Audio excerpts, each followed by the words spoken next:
I bought my wife a dash cam for her car at Christmas. And instead of trying to run the wire all the way around the windshield, past the airbags and under the dash, I'm going to try to access the power at the rear view mirror. So first, I'm taking apart a cigarette lighter plug that will convert 12 volts to 5 volts. This side is going to get soldered onto ground is one of these guys, hot is in the middle. And I'm going to use this as a solder sucker. You push that in and it just, you push this button, it forms a big vacuum here and sucks up any solder you've hopefully melted so that you can, again, hopefully remove the item that was soldered in place, like that. There, see, it came right off. The hot goes here. This used to be the little center nub right here that went in the body like so. That should do. Since this is kind of exposed, I've got heat shrink tubing. The shrink tubing on there, that way the hot wire is not exposed in any way. And my high-tech shrink method.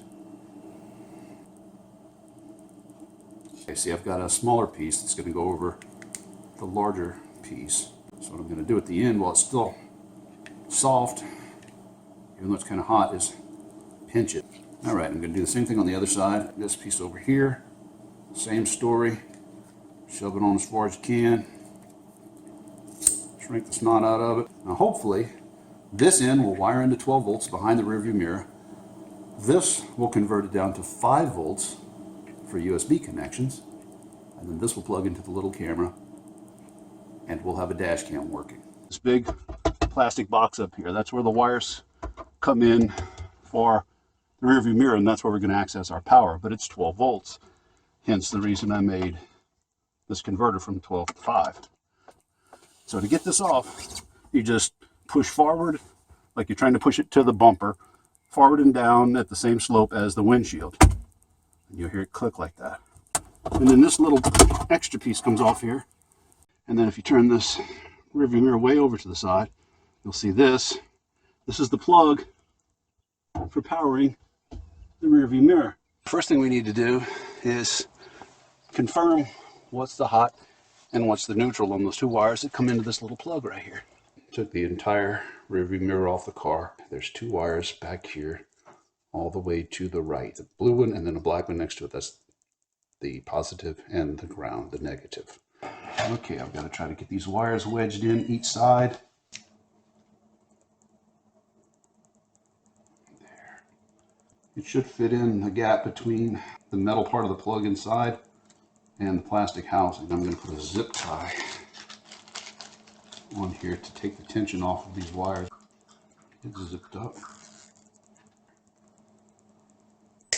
I got to do the same thing for the ground wire because it's going to want to pull out as well. It's time to hang the rear view mirror again, and it just slides right on that little, there's a little shoe right here, and this has a little socket to slide onto, and there's a set screw behind it to hold it in place.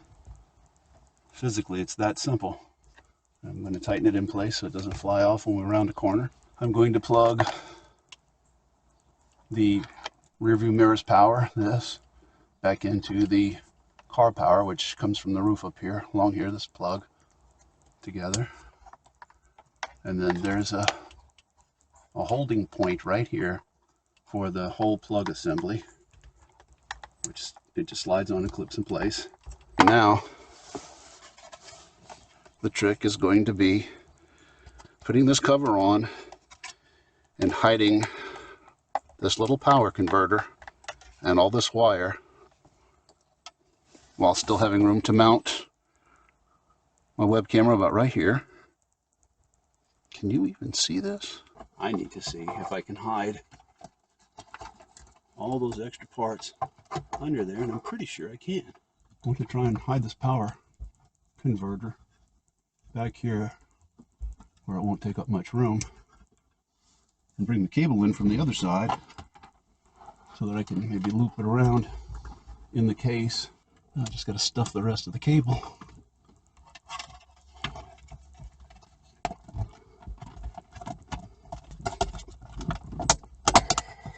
Okay, that was a pain in the butt. All right, this little clip that had the wire on the rearview mirror. Well, let's plug it in. Now we have to turn on the power.